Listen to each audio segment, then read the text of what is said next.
há uma pergunta que nós temos que nos fazer para que a gente possa voltar para casa procurando resposta e construir as nossas respostas em algo que seja concreto para o povo brasileiro. Se o Brasil, Fávaro, é um país agrícola de um potencial extraordinário, quase que imbatível hoje, pelo alto grau de investimento em ciência e tecnologia, em genética, por que a gente não é pelo menos autossuficiente na produção dos fertilizantes que nós precisamos?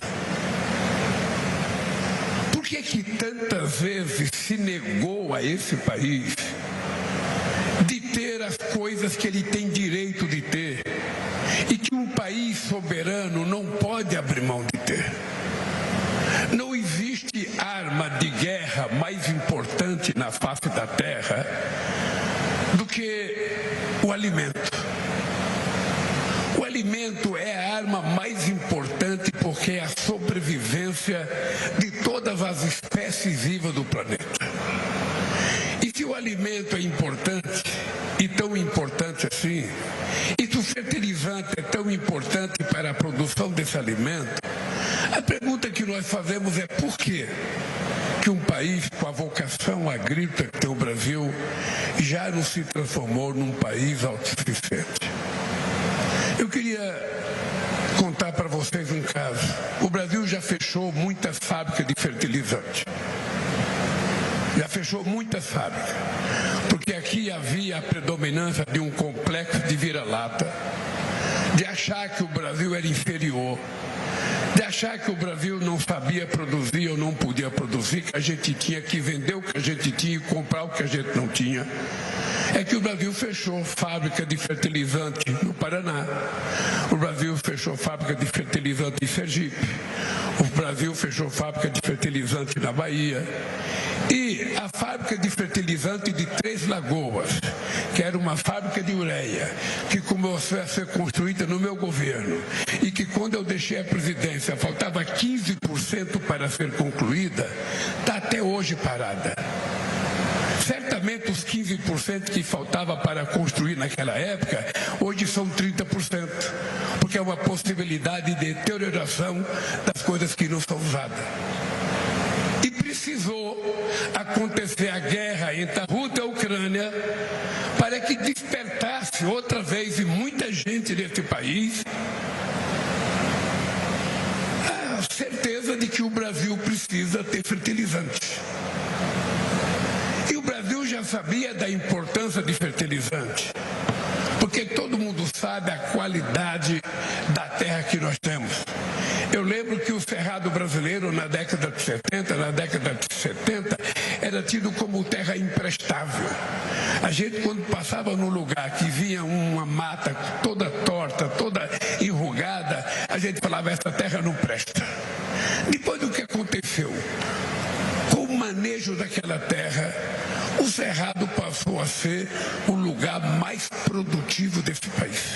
É tão produtivo que a gente era acusado de comprar no Palácio do Planalto, quando você comprava um guardanapo, a imprensa dizia, o governo está comprando linho de algodão egípcio, porque era a tentativa de mostrar que a gente estava esnobando, comprando linho de algodão egípcio. Vocês sabem o que aconteceu? O Brasil agora é exportador de algodão brasileiro para que se faça o linho egípcio.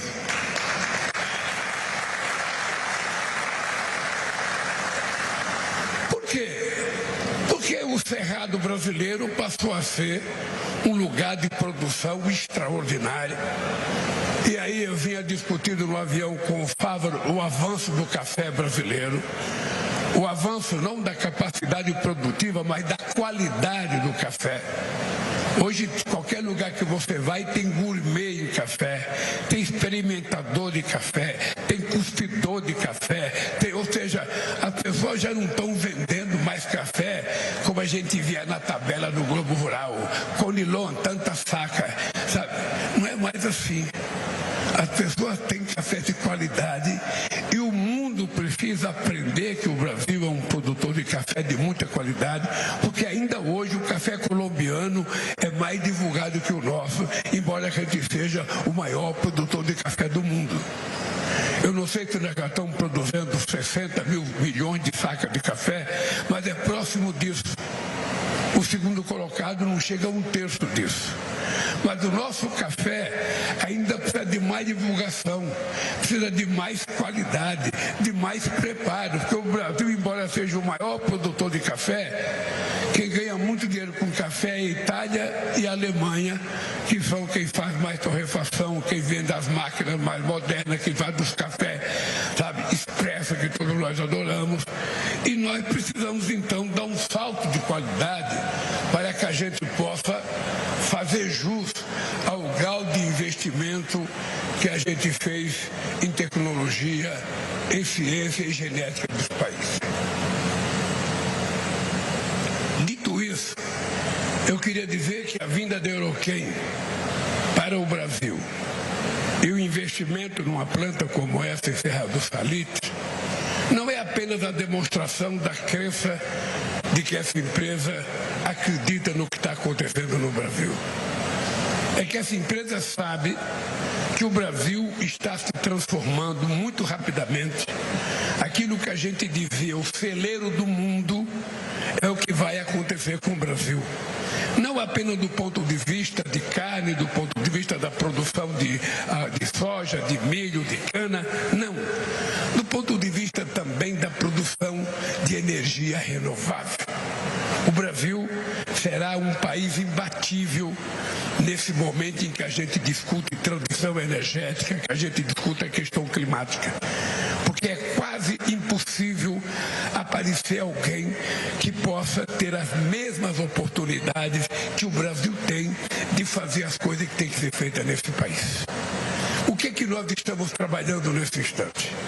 Eu acabo de fazer uma reunião com os 54 países da União Africana. Eu fui a Addis Abeba, na Etiópia. Eu acabei de fazer uma reunião na Guiana, em Georgetown, com 15 países do CARICOM. E acabei de fazer uma reunião com 33 países da América Latina. Todos esses países são quase todos produtores agrícolas, mas muito distantes da capacidade produtiva que o Brasil tem. Então o Brasil, quando as pessoas falam o Brasil está exportador de commodities, porque o Brasil precisa produzir mais produtos de valor agregado, mais indústria, é verdade. Mas é verdade também que a gente não pode desvalorizar as commodities, porque a gente sabe quanto de tecnologia tem hoje num grão de milho e num grão de soja. A gente sabe o quanto de tecnologia tem e quanto de genética tem, por exemplo, no frango, num boi que é morto, num porco. Essa vitória que o nosso ministro da Agricultura disse aqui com a China e com a Filipina, pode acontecer com a Indonésia, pode acontecer com vários outros países do mundo, basta que o Fávaro bota a mochila dele e viaje o mundo. A gente não pode ficar achando que nós somos os bonitões do planeta e que todo mundo vem aqui comprar. Não, a gente tem que ir lá vender, a gente tem que ir lá discutir e a gente também tem que dizer que a gente quer comprar alguma coisa deles, senão as pessoas não querem só comprar da gente. Política comercial, ela é boa quando todo mundo pensa que ganha. Sabe aquele cara que vai vender um carro numa feira e ele pede 30 e o cara que está comprando acha que 30 é muito e o cara na verdade deveria vender por 28, ele pede 30 já para ganhar um pouco mais, e o cara que manda baixar para 29, ele pode pagar 29, mas ele quer pagar um pouco menos. Então quando você faz o acordo 29,5, o cara que compra sai feliz dizendo que ganhou e o cara que vendeu sai feliz dizendo que ganhou. Negócio no mundo é assim.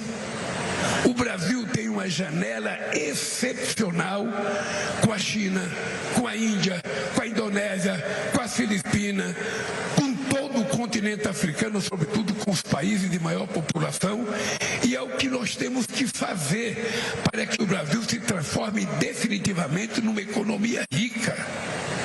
Uma economia rica em que a gente não precisa ter programas assistenciais.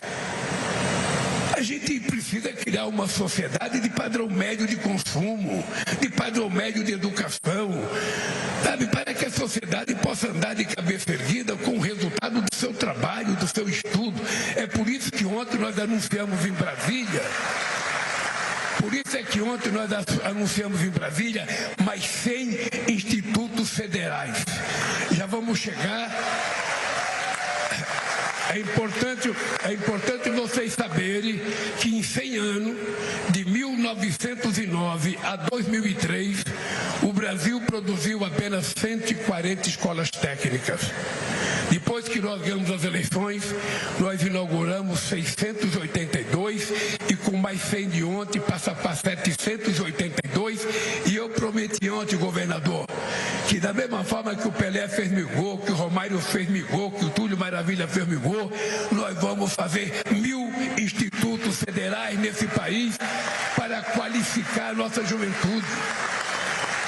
Esta semana nós anunciamos um programa que é uma revolução na educação brasileira. Primeira escola de tempo integral. Nós queremos este ano colocar 1 milhão de alunos na escola de tempo integral e no final do ano queremos chegar a 3 milhões e 700 alunos em tempo de escola integral, para que a mãe tenha segurança que o filho não vai ser vítima de uma bala perdida, que ela pode sair para trabalhar e voltar e buscar seu filho na escola e viver tranquilamente.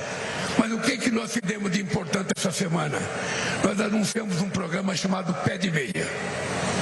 Nós descobrimos no ano passado que aproximadamente 480 mil jovens, 14, 15, 16 anos, desistiram do ensino fundamental, do ensino do segundo grau. Muitas vezes porque tinha que trabalhar. E o que nós fizemos então? Nós criamos um programa em que a gente vai dar para os alunos mais pobres, chega a 2 milhões e 600 mil alunos, nós vamos dar uma bolsa de R$200 por mês durante 10 meses. Quando chegar no fim dos 10 meses, se ele tiver 80% de comparecimento na escola e se ele passar na prova para o segundo ano, a gente vai depositar 1.000 numa poupança para ele. E vamos continuar pagando mais 200 no outro ano. E quando ele terminar o segundo ano, se ele tiver 80% de comparecimento e passar de ano, a gente vai depositar mais 200 por mês e no final do ano mais 1.000. Significa que ele vai ter R$9.000 quando ele terminar o ensino médio dele. E por que nós estamos fazendo isso? Porque se a gente não investir o dinheiro na formação dessas crianças agora, a gente vai ter que construir cadeia depois. A gente vai ter que contratar policial para combater o narcotráfico, para combater a droga. Então é preciso acabar no Brasil com a ideia de que investir em educação é custo, melhorar o salário de professor é custo, melhorar o salário da universidade é custo. O que nós temos que nos perguntar é quanto custou a esse país a gente não fazer as coisas no tempo certo.